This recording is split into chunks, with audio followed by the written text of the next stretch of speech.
Hello, and welcome to the Lead Center's October Huskers in the Spotlight concert, this month's episode of our live stream concert series featuring special performances from UNL students and alumni. Each month, we'll introduce you to a new local artist, listen to some of their music live, and hear them tell their story of who they are now and who they want to be. We'll be live on the last Tuesday of every month at noon, so mark your calendars. We have an awesome lineup of artists this fall, and we're finishing up October with a young pianist destined for big things. Our artist today is an award-winning collaborative pianist and junior piano performance major at UNL, where he studies under the esteemed Dr. Paul Barnes. He frequently collaborates with both the Prism Jazz Trio and the UNL Graduate Jazz Combo, while also serving as the church pianist at St. Patrick's Catholic Church in Lincoln. And most importantly, he's an alumnus of the Lead Center Piano Academy. It is my pleasure to welcome to the Lead Center, live on the stream, Sean Lebita. As mentioned, my name is Sean Lebita. Thank you so much, Ryan. There's probably no better way to begin this program than with a monstrous classical piece, so I hope you enjoy.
Wow, Sean, that was incredible. You definitely weren't aligned when you said the monstrous classical piece. That was that Beethoven, right? Yes, that was the third movement of Beethoven Opus number 101, the first of his late sonatas. I wish I could have played the whole thing, but we've got time constraints. So Well, if I recall, you just had your recital, right? yes, I just had my recital. And did you play the entire thing then? Yes, I did. Okay. Was there like a recording? Was it a similar setup to this? No, just like I just put like my iPad up on Facebook, and then I had like a webcam for YouTube. So yeah. Okay, well, everyone go check out Sean's Facebook if you want to see the full recording of that monstrous classical piece. But Sean, it's wonderful to have you here at the Lead Center. We're really lucky to bring you in. And, you've had an incredible award winning career, an academic career in college. And I know we're all super excited to watch you step into your professional career once you graduate. But before it does, I'd like to give our audience a chance to get to know who Sean Lebita is. So, can you tell our viewers a little bit about how you got your start as an artist? All right. Well, when I was like 7 or 8 or something, my mom saw me like messing around on a piano at a store, and she was like, "Oh, we've got to go get him lessons." And that was kind of like my start. And I've been playing piano for like 12 or 13 years now. I don't keep track anymore. I don't even know when I started, like I mentioned. And basically, I really loved music all throughout high school. I played violin and marimba, actually, and other percussion instruments through high school, and I really enjoyed music. But I didn't know if I was going to major in it. I mentioned on the Instagram story that I was kind of like leaning towards math, and then eventually my senior year, I was offered like, "Hey, you should audition," and I was like, "Huh, I probably should." And so I put together a program with Dr. Barnes, and I auditioned here, which was great. And then that summer, I got to participate in the Lead Center Piano Academy, and this is the first time I'd really been around like a bunch of people who really loved piano and music for a really extended amount of time, and I really loved everything that we did, and it was just so fun. It was like, okay, I really want to do this, and so now I'm a music major, and it's been great. Yay. Well, we love to hear, especially from the education department, that the Lead Center Piano Academy had an impact. And it's wonderful since you're such a phenomenal student and performer, that the Piano Academy had a great impact on you. And like I said earlier, Sean was a member of our inaugural class, and we do host the Piano Academy every summer. So if you're a young piano student out there, definitely go check it out on our website. Come next summer. Really excited for that. But so yeah, Sean, I think it's incredible that your family is so supportive of you pursuing a career in music. Not every student gets that opportunity. Do you want to speak on that a little bit? Yeah, so I can't thank my mom enough for being so supportive of whatever I want to do. I mean, she's got me started into piano, and I guess she's seeing it through. There's that Asian stereotype, I mean, we're Filipinos, so like, oh, you gotta be a nurse or you gotta Yes, be a a physical PT. therapist. Yeah, right? So, but, luckily I'm here and I'm able to pursue a career in music, and hopefully it all goes well. Yes, I'm glad you chose music over math because I loved getting to hear that, your interpretation of that and your performance of that Beethoven piece. So that was wonderful. But Sean, I think one of your greatest assets that I've seen as an artist is your ability to transition seamlessly between styles, which I've seen on your Twitch, which I think is really incredible that you're also performing on that platform. And you have a bunch of classical pieces that you perform, but also you're a phenomenal jazz artist as well. Can you explain your approach to performing in those two different styles and how you've navigated learning them simultaneously? Okay. So I know, big question, right? yeah. For people, I've talked to this with a lot of people actually, and I equate it to learning like two different instruments at once, even though it's the same instrument. And as anyone who's doubled in any instrument knows, there's always one that kind of falls by the wayside. Right now, it's kind of jazz, but I mean, it is what it is. There's a lot of time commitment there that you have to put in order to wear both of these hats, so to speak. They're both like completely different. And so it's really interesting to do both because I feel like my experiences with one have greatly influenced how I play the other. And so having the really harmonic understanding of jazz has completely changed how I view classical. And then just like chops and voice leading melodies just influence how I play jazz. So, yeah. Well, that's really great to hear. Do you have? I have to ask. Do you have a preference, jazz or classical, rather? uh, And Dr. Barnes is listening. I've been told so. yes. Hmm. This question's always really hard. Because there's different levels of like satisfaction that I gain from playing both. In classical, you're spending like months on a piece, and then when you finally perform it and it goes well, hopefully, it goes well, your satisfaction is like over the roof, right? It's like a ton of just like energy, and it feels great to perform something. But those like months that you put into a piece can be like really strenuous, and you can have satisfaction days where you're like super negative, it's not a good day, and practice sucks. I mean, No I satisfaction at love all. practice, but sometimes it just gets really frustrating. But to me, with jazz, the satisfaction that I get is to be able to play with other people like constantly, and that is much different than chamber music, where you still have to rehearse chamber music. It's like I could go up to three jazz musicians right now and be like, "Hey, let's play rhythm changes," which is just set of jazz chord changes, and we could just do it. And the satisfaction of just playing with other people all the time, although it's not as like nearly high as a classical, like being able to perform something that you've worked super hard on for like a long time, it's still like super amazing.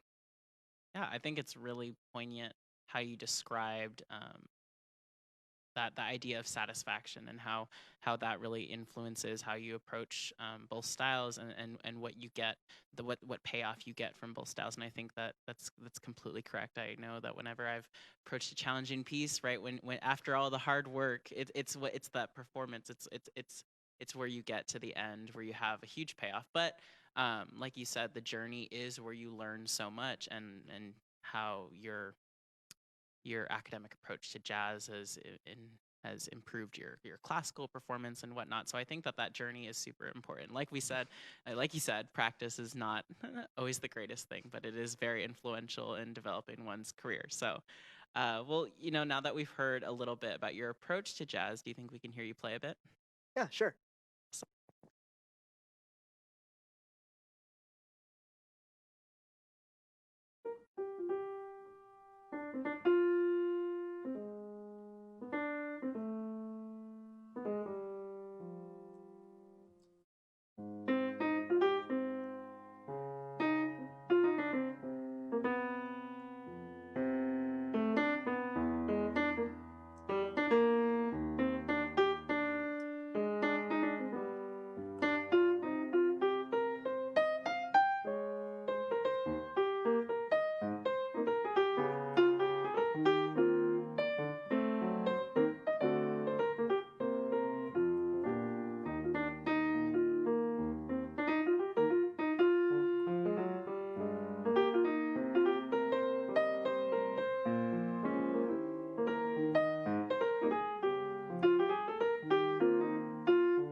Man, as the audience member in the room, it is so great to hear live music again. What was that, Sean?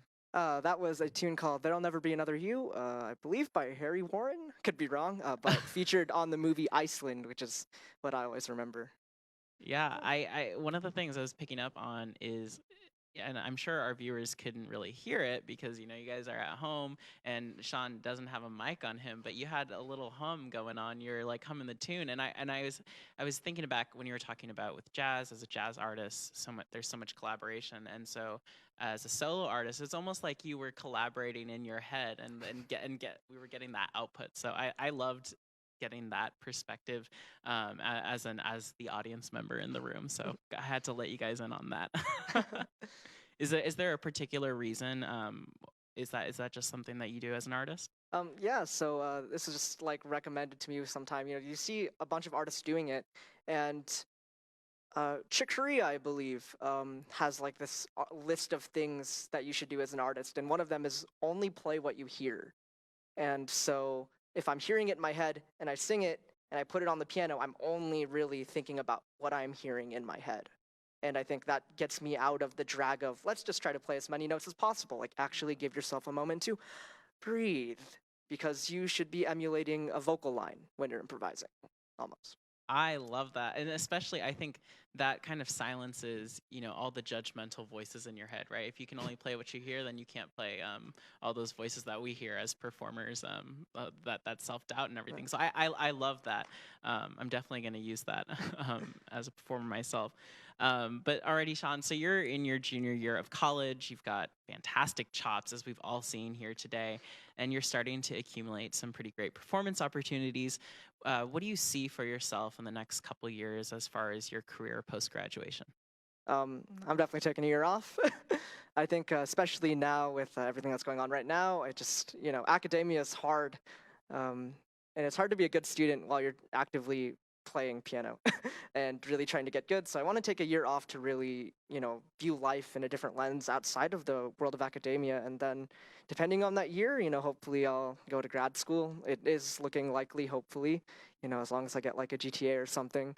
But I you know, want to live life a little bit, right? And also just, you know, shed more, basically. That's all that really is happening. Yeah, well, I'm really excited to see what those next steps look like in your professional career, and I know that from Lincoln and from the Lead Center, wherever you do end up, I'll be looking forward to eventually having you on our main stage for sure. Oh, I can only hope. Well, Sean, it's been lovely talking to you today and getting to hear more about your musicianship and your career as an artist. But before we finish things up today, I believe you have something special lined up for us, correct? Yeah. So for this program, don't get to do this often, but I wanted to do some sort of open improvisation, which, if you don't know, I'm literally just going to make up something on the spot. I don't know what I'm going to play, There's and no sheet maybe music I can see no, from here. yeah, the desk is out. I asked for it out, and so I don't know, and maybe I'll formulate some ideas the moment I put the mic down. But in the seconds between when I put my hands on the keys and that, it's all going to be fair game. I don't know what's going to come out, but hopefully something good. But to me, open improvisation is the highest form of self-expression. You're creating everything on the spot, and you literally lay everything out on the table, whether it's like your emotions or the story you're going to tell, or whatever. A prompt, like something about a penguin. I'm not going to do that, but you can like I it's think I'd like to hear that though. So maybe sometime. But it's like composing on the spot, and you really just have to live with it and live with whatever decisions you decide to make in the moment. alrighty, well, I'm really looking forward to that, Sean. And folks, I'm going to sit back and enjoy the rest of the stream. But if you've enjoyed my friend Sean today, we encourage you to give to the Lead Center Relief Fund to ensure that the arts and programming like this remain an essential part of the Lincoln community. You can find the donation link on our website, www.leadcenter.org. We'd also love for you to join us next Tuesday at noon on Facebook and the Leeds website for our monthly episode of Lunch and Learn, the Lead Center's Center's Arts Video Podcast. We're going to be digging into art and activism and how that's all coming together at the NYU Verbatim Performance Lab under the expertise of Joe Salvatore. It should be a pretty exciting lunch break for your election day. And for more free live stream Huskers in the Spotlight concerts, you can mark your calendars for the last Tuesday of every month. On November 24th, we'll be back live with Noah Flourish, a star indie pop artist from the UNL community. But for now, Sean, the spotlight's all yours. Thank you so much.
So, a little bit of a story before I end this off. While I was warming up, I was playing the Schumann List transcription of Widmung, and so a little bit of that melody. If you probably heard it blatantly, if you knew the tune, but that was like that's where my head went, and so that's where the improvisation went.